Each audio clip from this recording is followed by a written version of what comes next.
Muslim is an action. It's what you do. It's not an identity. The first thing is, as a Muslim, I cannot shake the hand of a woman. What values were these men expressing?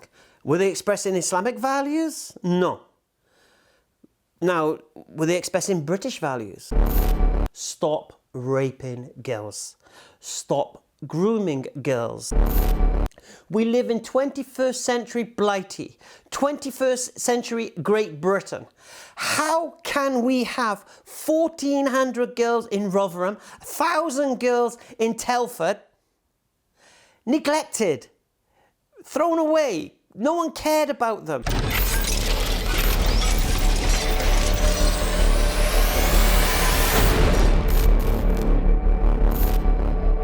Assalamu alaikum wa rahmatullahi barakatuhu to all my brothers and sisters in Islam, and once more, peace be upon all my brothers and sisters in humanity. Okay, today's topic is grooming gangs. Okay, I've seen this going around. Britain's first are the ones responsible for this, to be honest with you. Jada Franson's loved this line, Muslim grooming gangs, Muslim grooming gangs. And it's happening in Rotherham, it's happening in Telford, it's happening everywhere, Aylesbury, all these places. So it's time to look into this. I've promised this for a while, so here we go, inshallah. Okay, the first thing we have to know is, what is a grooming gang? What is a grooming gang? What does it mean? Are there people who go around grooming people? What do we mean grooming gang? Basically, what a grooming gang is this.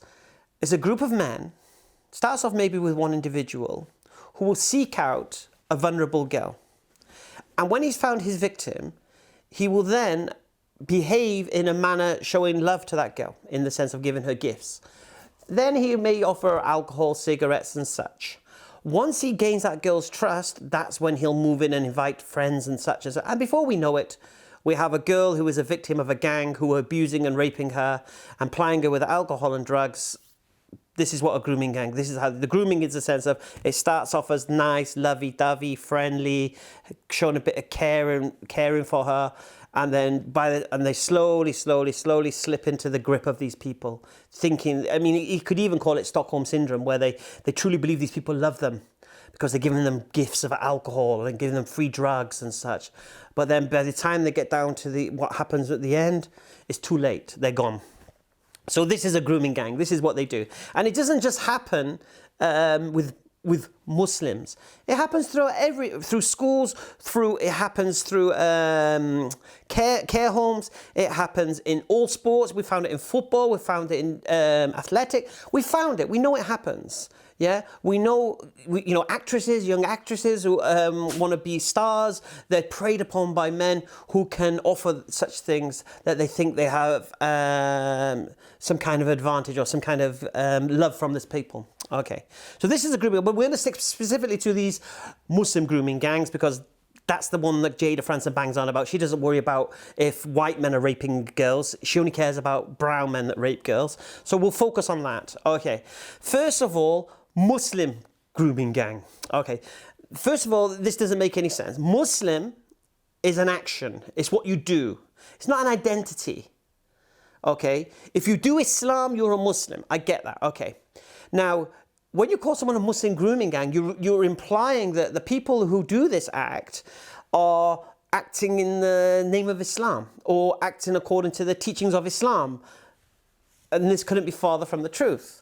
Especially Jada Franson knows, as she found out with EFDawah, a Muslim man cannot shake the hand of a woman who isn't related to him, whether it's a mother, his daughter, his wife, or whatever, sister, whatever. He cannot touch her, cannot shake her hand. And we get mocked for this. Ali was mocked for this. Laura Southern did it to him as well. Oh, shake your hand, Ali. Knowing he wouldn't do it. Knowing Islam prohibits this. And you mock us for it. You say we're backwards for this because we won't touch the hand of a woman. Well, to be honest with you, we can't be victims of what men are being accused of now. Yeah? Me too. This idea that men have been touching women inappropriately. We can't even shake their hands. Okay, so the first thing is, as a Muslim, I cannot shake the hand of a woman. So I certainly cannot rape her. First thing. Second thing, as a Muslim man, I cannot buy, transport, sell, give alcohol. So a second thing is, I cannot ply a girl with alcohol. because I can't do alcohol. Okay. So, and as you know, as Jordan said on his video, that now he's a Muslim, he doesn't has less opportunity to be a groomer if he wanted to be. Not because you can't touch alcohol, you can't be alone with a girl. So this is a nonsense. Now, I'm happy to say they were Pakistani grooming gangs, in particular Rotherham, because their identity was Pakistani because that was their heritage, not their way of life, their heritage. So if you want to define it that way, that is not too much. I'm happy with that. But Muslim, absolute garbage. Now here's the irony. What values were these men expressing? Were they expressing Islamic values? No. Now, were they expressing British values? Well, alcohol is a British value, and sex outside of marriage is a British value. So, to be honest with you, you could say they were westernized or Britishized Pakistanis. Yeah? Because they're adopting a culture that doesn't belong to Islam. They're adopting the culture of where they live. And you people are always saying we should adopt the culture of where we live. So you're actually encouraging Muslim men to go and drink alcohol and have girls outside of marriage and all. You're happy with this, but Islam prohibits it. So first thing, let's get this out of the way. This is not a Muslim gang. Because if Islam taught this, you'd have a point, but it doesn't, so you don't. Okay. The way I see this, there's 3 steps that I truly believe that if we employ these 3 steps, we have a chance of stopping this nastiness. There's 3 parts to this that I think we need to address. The first part is, of course, the rapists. Men, this is for you guys. I don't care what your religion is. I don't care what your race is. Stop raping girls. Stop grooming girls. Stop giving gifts to girls and encouraging them to come and be alone with you and then doing what you want with them. I don't care what religion you are. I don't care if you're a white man doing it. I don't care if you're a Hindu doing it or a Muslim doing it. Stop it. This is my personal plea. Stop it. If you're a Muslim, this is completely against Islam and you're harming the reputation of Muslims and Islam by your disgusting actions. Second thing, if you know of anybody who is doing this, if you know your local takeaway or your local taxi driver who takes advantage of vulnerable girls and you think it might be a joke, expose them. Because if we don't, we need to expose them, we need to report them to the police, and they need to be punished by the full extent of the law. Now, I know you guys would love to see them victims of Sharia law. I've heard so many times castrate them, string them up, whatever, but we can't. Expose them, report them to the law. Police, if there is any cover-up for fear of racism, please forget that nonsense. Yeah? Expose them because you know what they're doing to our community, how they're making Islam look, and you look at destroying the lives of these girls. So it needs to end. So my first step is what? Scum, rapists, stop it. Okay, I can't say any more than that. Scum are going to be scum, rapists are going to be rapists. That's as much as I can do. But in Islam, we have this thing. If I see injustice or if I see haram, I can try and stop it with my hand. If I can't stop it with my hand, if I don't have the power to stop it with my hand, then the second level is what? With my tongue. And if I can't stop it with my tongue, then I hate it in my heart. So right now, I'm trying to stop it with my tongue. That's as much as I can do. And of course, I hate it in my heart. Okay. So the first step to stopping this grooming gang nonsense, rapists, please leave girls alone. Now, if the rapists don't leave the girls alone, that they ignore this, or they think that they have a right to do this, then the second step is what? We need to remove the availability of vulnerable girls, because they're preying on vulnerable girls. So now society has to step up to the plate now, because we don't live in a third world country, and we don't live in a disaster zone where there's girls that have been orphaned and such. We live in 21st century Blighty, 21st century Great Britain. How can we have 1,400 girls in Rotherham, 1,000 girls in Telford, neglected, thrown away, no one cared about them? I don't get it. We need an inquiry into this. What is going on in our societies that neglects girls on this scale, on this industrial scale? So the second step is society needs to step up the plate, and it needs to work out how these girls became vulnerable and do something about that. Because if you take away the prey, the predator has no chance. But if you leave these girls vulnerable, the scum are always going to be scum.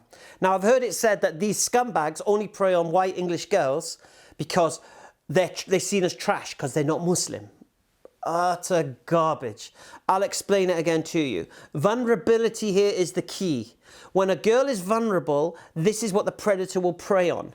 Now, the Muslim girl, in the majority of cases, will be in a family that cares for them, that doesn't neglect them, that doesn't allow them free sex with whichever lad they choose to be their boyfriend that day. It doesn't allow this. You see, a predator with a white English girl can pass himself off as her boyfriend. So when someone sees him, who's that? She says, my boyfriend, because she thinks he's a boyfriend. But a Muslim girl cannot do that because we don't have that value. So if you think that it's because they're white they're being preyed upon, no. The key is what? It's because they're vulnerable. And like I said, society needs to take responsibility for that. And the third step, now this is the controversial part because I'm not victim blaming here, but girls need to wise up. No, there are predators out there hunting you. They are going to prey on your vulnerability. So let's say the scumbags don't stop raping. Let's say society continues to neglect you. Now it's on you. Now you need to wise up. You need to see when someone approaches you in this manner, you know what's going on. And you run the other way. Yeah? When as a child you were told, don't accept sweets from strangers? Just apply that to drugs and alcohol as well. And then you've got a chance. Because once you start taking alcohol and sweets and of strange men, know they're going to expect something in return. Don't be naive. Okay? Not blaming you girls. You're victims of a society and the scumbags. But you have a responsibility as well. Because if the society continues to neglect you, you need to wise up a little bit. Okay. Okay, so to summarize, if the scum continue to be scum, we cannot do anything about that, except exposing them and punish them according to the law. But we can make sure that the girls don't become in a vulnerable state so that it can be preyed upon, and we can teach the girls to wise up. So that's my three-pronged attack. Because you see, this is the way I see it. These girls are the victims. Don't let anyone say I'm blaming the victims. They are the victims and there's no blame upon them. They are victims of three things. They are the victims of what? A society that neglected them. They are victims of what? A scum who prey on their vulnerabilities. They're the victims of what? Their own naivety. They are the victims here. They're the ones needing love and protection here. So if we can address that problems, then we'll make them less likely to be victims of these scum. Now here's the irony, just to end it. This is the amazing irony. According to the teachings of Islam, Islam would eradicate this problem overnight. If the people adhered to the teachings of Islam, there would be no such thing as grooming gangs. Assalamu alaikum wa rahmatullahi wa barakatuhu.